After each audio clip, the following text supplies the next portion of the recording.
డబ్బు, అనారోగ్యం, ఉద్యోగం, వ్యాపారం అప్పులతో బాధపడుతున్నారా? మీకోసమే మేనిఫెస్టింగ్ మిరాకిల్స్ 11 days प्रोग्राम। ज्यादा मुझे उम्मीद तो नहीं है, लेकिन अभी भी मैं अपनी वाइफ को बोलूंगा कि उसमें तो कोई वैल्यू नहीं है, मेरी वाइफ में खुद। तो मेरे बच्चे को क्या ही बड़ा करेगी वैल्यू के साथ, मेरे पेरेंट्स को मेरा बच्चा दे रहे, वो उसको बेटर वैल्यू के साथ बड़ा करेंगे।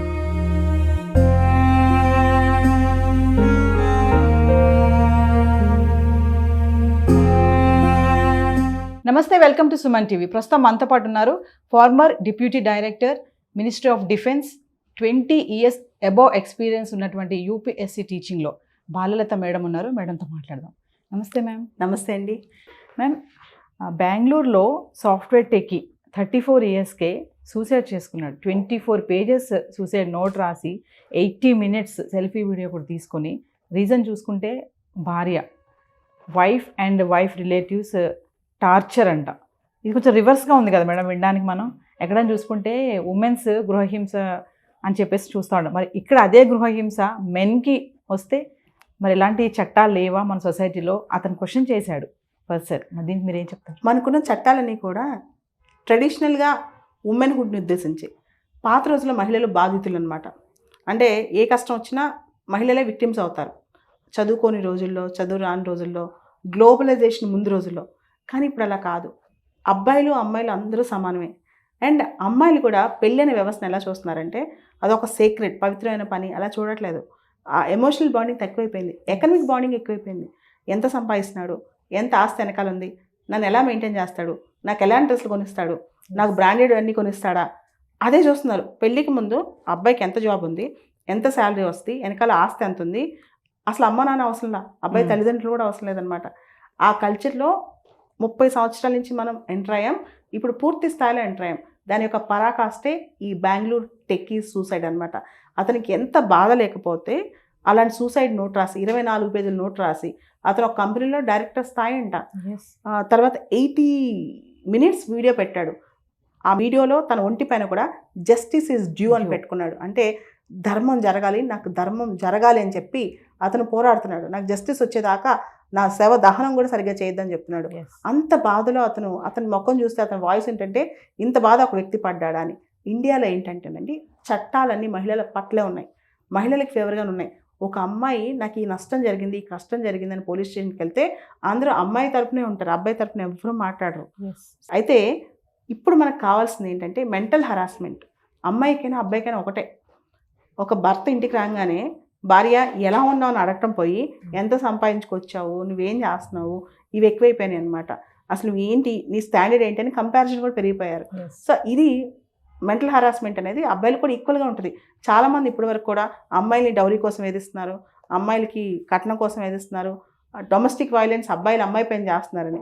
ఈ చట్టాలన్నీ కూడా డౌరీ ప్రొహిబిషన్ యాక్ట్ కానీ, డొమెస్టిక్ వైలెన్స్ యాక్ట్, గృహహింస చట్టం కానీ, భారతదేశంలో ఉన్న చట్టాలన్నీ కూడా ఉమెన్ వైపు బయాస్డ్ అయి ఉన్నాయి. ఉమెన్ వైపు ఉన్నాయి, మెన్ వైపు ఎటువంటి చట్టాలు లేవు.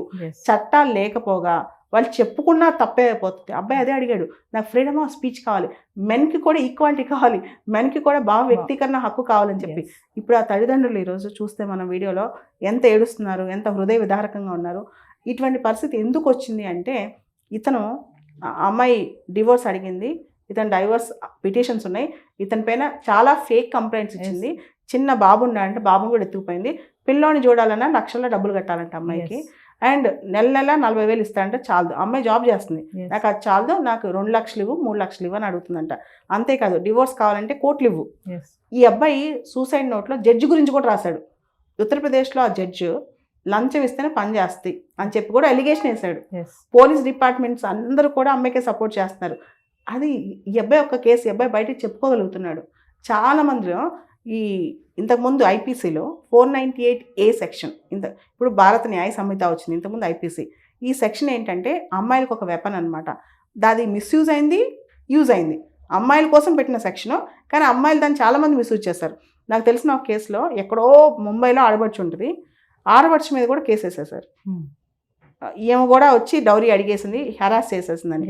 అంటే అంత మిస్యూజ్ అవుతున్న చట్టం అనమాట. పోలీస్ స్టేషన్కి ఒకసారి వెళ్ళి అమ్మాయి నన్ను డౌరీ హెరాస్మెంట్ చేశారంటే ప్రైమా ఫేసి ఎఫ్ఐఆర్ చేసేస్తున్నారు. చేసేసి ఆ తర్వాత స్టోరీ అనమాట. వీళ్ళు వెళ్ళి కాళ్ళ వేళ్ళ పడినా స్టోరీ ఆగట్లేదు. ఈ అబ్బాయి కేసులో జెండర్ న్యూట్రల్ లాస్ అనేవి చాలా ఇంపార్టెంట్. ఇండియాలో అబ్బాయిలు అమ్మాయిలు ఇప్పుడు ఇద్దరు ఎకనామికల్గా ఇండిపెండెంటే. మీరు ఫ్యామిలీ కోర్టులో చూస్తే ఎన్ని కౌన్సిలింగ్స్, ఎన్ని డైవర్స్ కేసులు ఇండియాలో దాదాపు పెళ్ళైన కేసులు, ముఖ్యంగా ఈ టెక్ బేస్డ్ ఇండస్ట్రీస్, పెద్ద పెద్ద ఫ్యామిలీస్ ఉన్నాయి కదా, చాలా కేసులు డైవర్స్ దాకా వెళ్ళడానికి కారణం ఎకనామిక్సే, ఆర్థికపరమైన అంశాలే విడాకులకి దారితీస్తున్నాయి అనమాట. కాబట్టి ఇదే ప్రధానమైన కారణం అండి. ఇంకో విషయం ఏంటంటే మేడం, అతను చెప్పింది ఆ 24 పేజెస్ సూసైడ్ నోట్లో, నాకు కనుక జస్టిస్ దొరికితే నా దహన సంస్కారాలు మంచిగా గంగా నదిలో చేయండి, దొరకకపోతే మాత్రం ఏదైనా డ్రైనేజ్లో పడేయండి. అంటే ఎంత టార్చర్, ఎంత అలసిపోయి ఉంటే ఆ మాటలు చెప్తున్నాడు. అంటే మెంటల్లీ అంటే ఇలాంటి సిచ్యువేషన్ వచ్చినప్పుడు మేడం మైండ్ ఎలా ఉంటుందంటే స్ట్రాంగ్గా ఉండలేరా వాళ్ళు? ఖచ్చితంగా ఈ అబ్బాయి ఎంతో ఫేస్ చేసి ఉంటాడు. అబ్బాయిలు అమ్మాయిలనే కాదండి, ఫ్యామిలీ ఇష్యూస్లో మనం ఎంత ఫేస్ చేసినా, ఎంత తట్టుకుని, ఎంత ధైర్యవంతులమైనా ఒక స్థాయికి ఇంక విసిగిపోతాం అనమాట.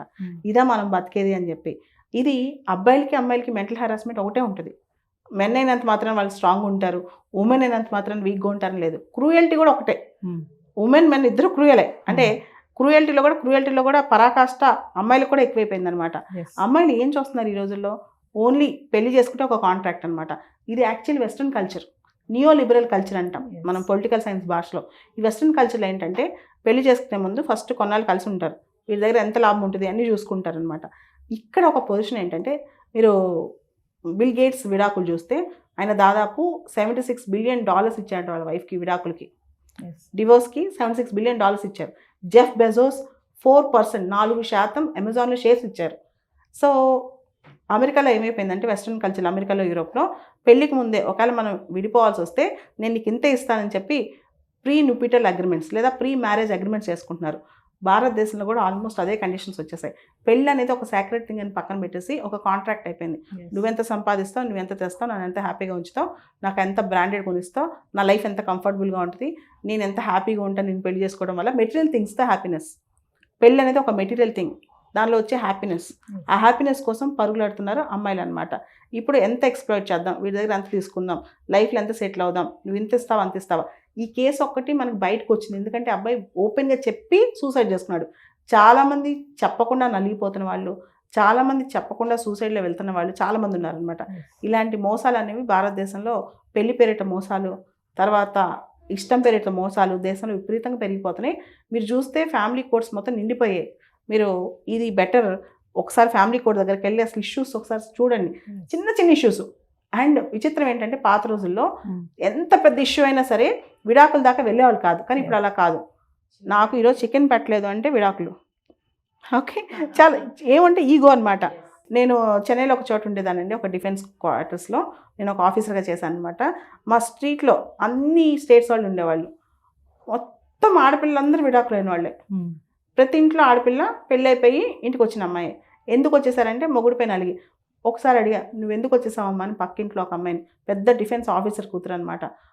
వాళ్ళు ఇంట్లో రెగ్యులర్గా చికెన్ తినరు, నాకు రోజు చికెన్ కావాలి, 1 వీక్ పెట్టలేదు అందుకే వచ్చేసానని. అంటే ఇంత చిన్న చిన్న విషయాలకు కూడా విడాకుల దాకా వెళ్ళిపోతున్నారనమాట. అంటే సర్దుకునే మనస్తత్వం, పెంపకంలో కూడా లోపం ఉందండి సమాజం. ఇప్పుడు అమ్మాయిని పెంచిన తల్లిదండ్రులు చూడండి, అక్కడ అమ్మాయి తప్పని నేను అన్నాను. అమ్మాయిని ఎలాంటి తల్లిదండ్రులు పెంచారు, అసలు ఒక ఇంటికి వెళ్ళి అడ్జస్ట్ అవ్వటం అంటే, అమ్మాయిలు అడ్జస్ట్ అవ్వాలంటే అబ్బాయిలు కూడా అడ్జస్ట్ అవ్వాలి, అమ్మాయిలు కూడా అడ్జస్ట్ అవ్వాలి.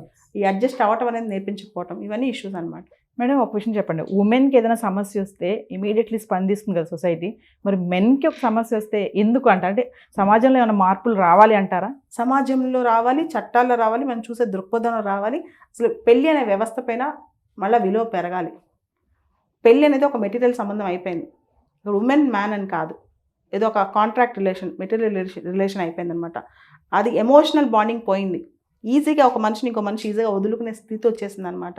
ఏ వదిలే నా డబ్బులు ఉంటే చాలు, లైఫ్ పార్ట్నర్ లేకపోయినా పర్లేదు అనే దీనిలోకి వచ్చేసారు. దాంతోపాటు అంటే అనకూడదు కానీ సెలబ్రిటీస్ కూడా రోల్ మోడల్స్ అయిపోతున్నారు. ఈరోజు విడాకులు ఇచ్చి రేపు పొద్దున మళ్ళీ కొత్త పెళ్లి చేసుకుని దాన్ని మళ్ళీ పబ్లిక్లో చూపించుకుని పెద్ద పెద్ద సెలబ్రిటీస్ చేసేసారు. అంటే బాలీవుడ్ నుంచి టాలీవుడ్ వరకు, స్పోర్ట్స్ స్టార్స్ నుంచి, ఫిల్మ్ స్టార్స్ నుంచి, పొలిటీషియన్స్ నుంచి వాళ్ళకు కూడా అనేది. పాత రోజుల్లో ఒక వివాహం సరిగా లేకపోయినా, ఒక కష్టం వచ్చినా, ఒకరిపైన బరువంతా పడినా ఇండిపెండెంట్గా పోరాడి ఫ్యామిలీని ముందుకు తీసుకెళ్లేవాళ్ళు. కుటుంబం కోసం జీవితం త్యాగం చేసేవాళ్ళు. పిల్లల కోసం నా లైఫ్ పోతే పోయింది, నా పిల్లలు బాగుండాలని. ఇప్పుడు అట్లా కాదు. బయట పబ్లిక్లో ఎవరేమంటున్నా నాకు సంబంధం లేదు, ఇమేజ్ ఎలా పోయినా సంబంధం లేదు, నువ్వు ఎలాంటి రోల్ మోడల్స్ జనానికి ఇస్తున్నావో సంబంధం లేదు. అంటే పేర్లు చెప్పడం అనవసరం కానీ ఈ రోజులో మీరు చూడండి పెద్ద పెద్ద వాళ్ళు డివోర్స్ అనేది ముఖ్యంగా గ్రే డైవర్స్ బాగా పెరిగిపోతుంది. Yes. అంటే లేట్ వయసులో డైవర్స్లు 20 ఏళ్ళు కాపురం చేసి 25 ఏళ్ళు కాపురం చేసి ఎందుకు వదిలేస్తున్నారంటే పెళ్ళి అనేది ఒక ఆ ఎమోషనల్ బాండ్ కనెక్ట్ ఇవ్వలేకపోతుంది. పెళ్ళి 20 సంవత్సరాల తర్వాత కనెక్ట్ ఎందుకు ఉండట్లేదండి? మనం ఆలోచిస్తే ఎందుకు ఉండట్లేదు చెప్పండి? అండర్స్టాండింగ్ ఎందుకు లేదు? ఇన్ని సంవత్సరాలు కలిసి ఉన్న వాళ్ళకి అండర్స్టాండింగ్ ఎందుకు ఉండదు? మనుషులు నాకు తప్పులు చేస్తారు కదా, Yes. అండర్స్టాండింగ్ ఎందుకు ఉండట్లేదు? అడ్జస్టింగ్ నేచర్ ఎందుకు ఉండట్లేదు? అది మన సోషల్ మీడియా ప్రభావం, సినిమాల ప్రభావం, మనం చూసే రోల్ మోడల్స్ ప్రభావం, మన పెంపకం ప్రభావం, మన కుటుంబ వ్యవస్థ ప్రభావం, అంతెందుకు మనం ఓవరాల్ మన mindset. So we're prioritising economics over emotions, అంతే. బాండింగ్స్ ఓవర్ ఎకనమిక్స్ అనమాట. నేను కంఫర్ట్ ఈ మధ్య గ్రే డైవర్స్ అనేది చాలా ట్రెండ్ అవుతుంది అనమాట. అంటే మేడం మహిళా సంఘాలలాగా పురుషుల సంఘాలు కూడా రావాలా? అసలు అందరిలో రావాలి, అవగాహన రావాలి. ఫస్ట్ జెండర్ న్యూట్రల్ లాస్ అంట. Gender Yes. న్యూట్రల్ లాస్ అంటే డొమెస్టిక్ వైలెన్స్ అబ్బాయికైనా అమ్మాయికైనా ఒకటే, మెంటల్ హరాస్మెంట్ అబ్బాయికైనా అమ్మాయికైనా ఒకటే, ఎకనమిక్ ఎక్స్ప్లాయిటేషన్ అబ్బాయికైనా అమ్మాయికైనా ఒకటే. అలాంటప్పుడు అమ్మాయిల తరపున చట్టాలు ఎందుకు ఉండాలి? Thank you. Thank you.